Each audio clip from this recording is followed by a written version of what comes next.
یکی از عزیزهای خدا حکایت میکنه مثل این جوانهای ما برین، میگه در جوانیم من یک شخصیت تجارتگار بودم، یک انسان بیزنسمن بودم، دارنده بودم.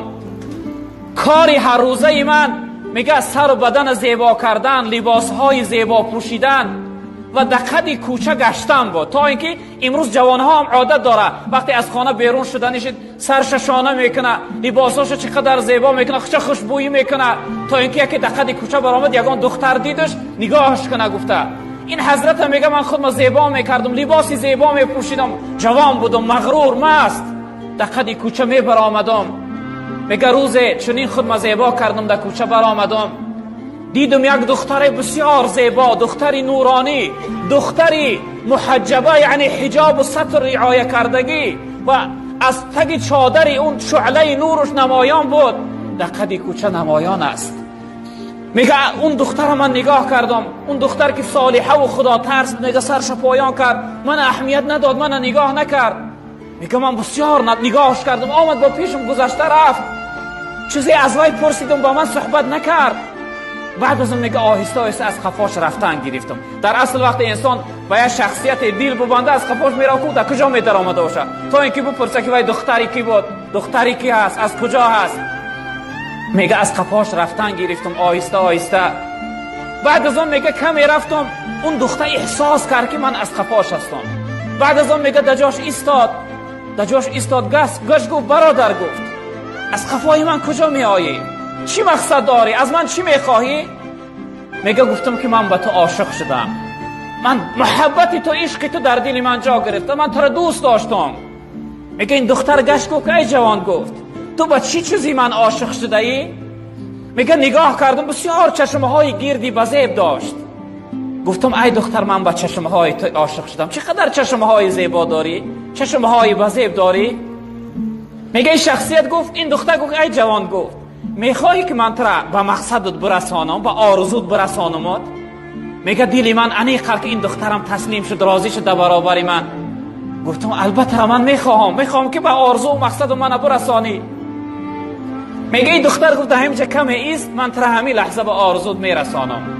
اون جایی میگه ما ایستاده بودیم، البته بری راه بود، یک در هوی بود، یک دروازه.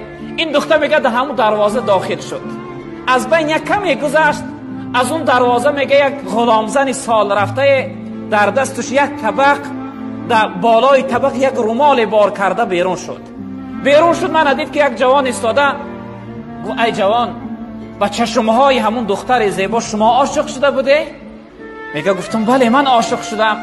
بعد از اون میگه این زن رومال از بالای طبق گرفت، من دیدم که در درون طبق چشمهای اون دختر گذاشته شدند.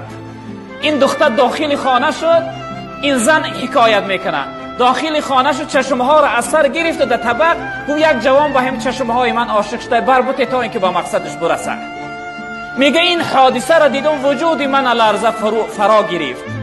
به خانه را آمدم، میگه به خود نمی آمدم، اون شب تا سحر خوابم نبود.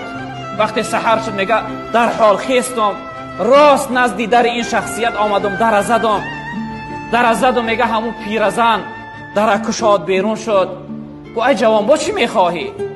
از اون دختر چی میخواستی برات داد، با چی میخواهی؟ کجا آمده ای؟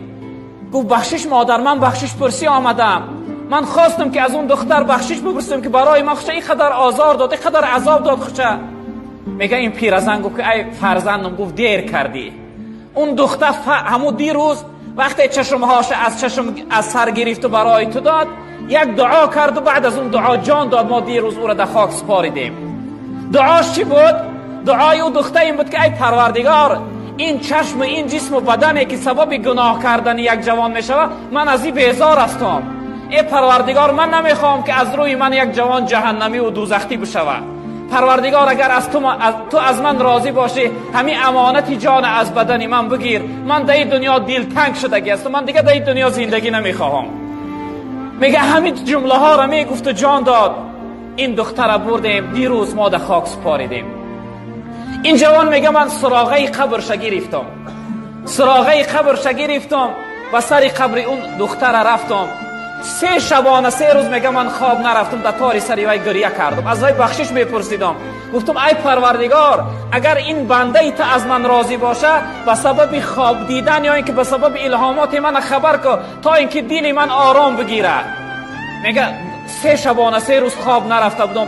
روز سوم میگه در سر قبر همون دختر سر گذاشتم، خوابم برد. میگه خواب دیدم که این دختر در خوابم در آمد. گو ای جوان، با از من چی میخواهی؟ میگذاری که در همین خانه آخرتم آرام خواب روام. چی میخواهی؟ چشم هامو میخواستی دادم برای تو.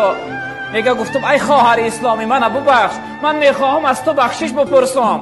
میگه ای دختر، گو که همون لحظه ای که من چشم هامو برات دادم، همون لحظه من تو را بخشیده بودم. اینجا عیب تو نیست، اینجا عیب من است که من خودم در خد کوچه برآمدم و نمایان کردم و جلوه دادم.